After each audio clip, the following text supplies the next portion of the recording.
Hey everybody, I'm Brandon and you're watching the ADHD Game Dev channel. Let's talk about Godot. I'm still new to it. I guess I'm in a honeymoon period here, very new to it, and I wanted to give you my early impressions of it, having been a long-time GameMaker user and also dipping my toes into Unity. I want to talk about from that kind of perspective. So far, I am really liking it. It's like if GameMaker and Unity were to have a baby, it would be baby Godot.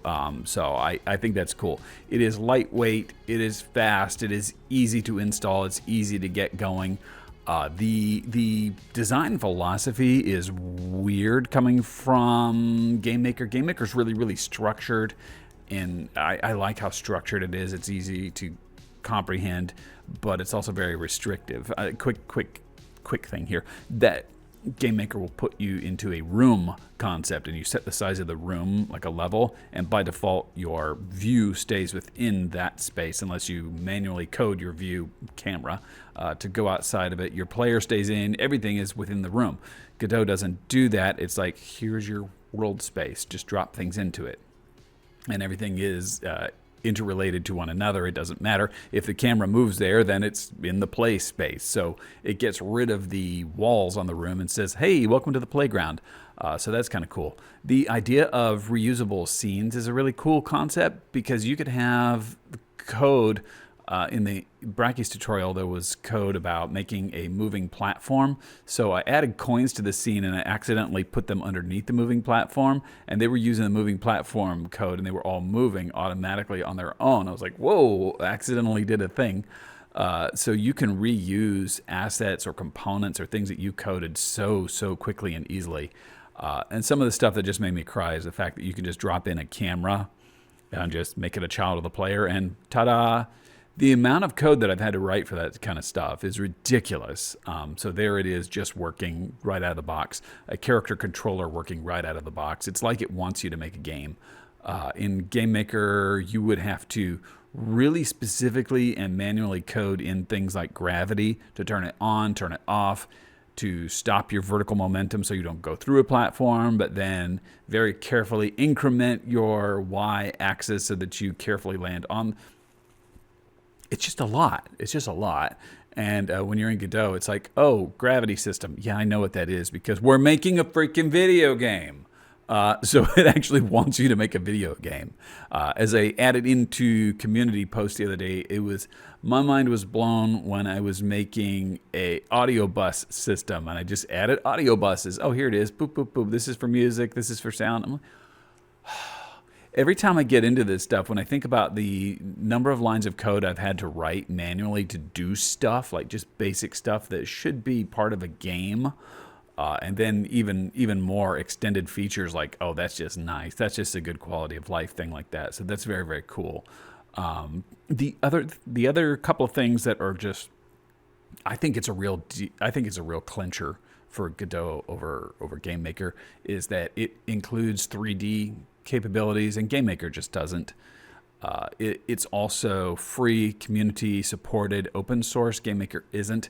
GameMaker keeps changing their financial models over and over again, and they have for years. I think they've kind of settled down right now, but they've really broken trust in the same way that Unity did a couple years ago. GameMaker has broken trust before to, for example, sell you a bunch of modules, because you would have to buy individual modules to export to HTML5, to export to Android, to export their individual component.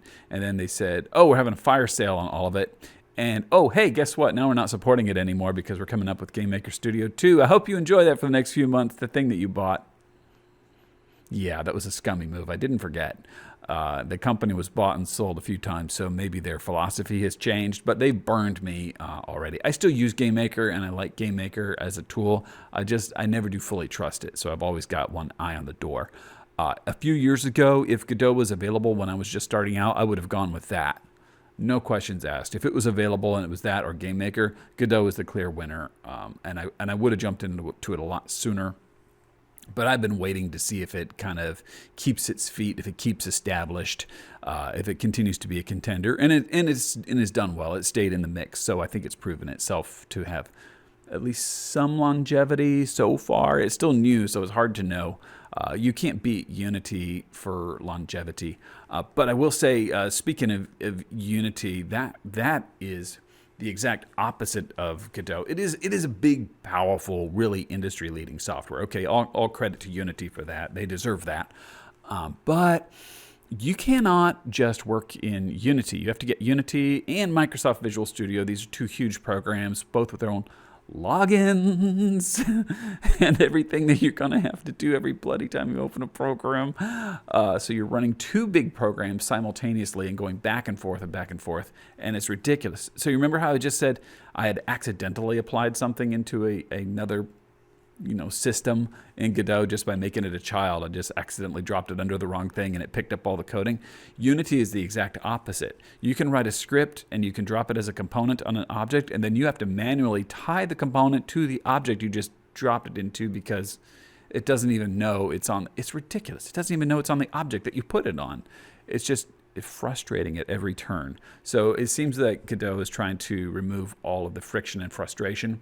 It is not as powerful as Unity, and it's not as limited and structured as GameMaker. So it's somewhere, I think, kind of in the middle ground, and I think it still could stand to prove itself a little bit more. But as people jump on, I think it's doing really well, and it has a good future ahead of it.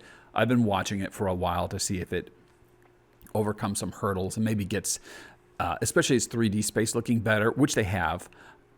Earlier on, the 3D projects that were coming out of Godot they were amateur hour. They look so bad. I'm so sorry. Thank you all for suffering through that. I appreciate you. But it wasn't good. It was not good. It was never going to work as a competitive piece of software. So now people are creating stuff that looks very competitive.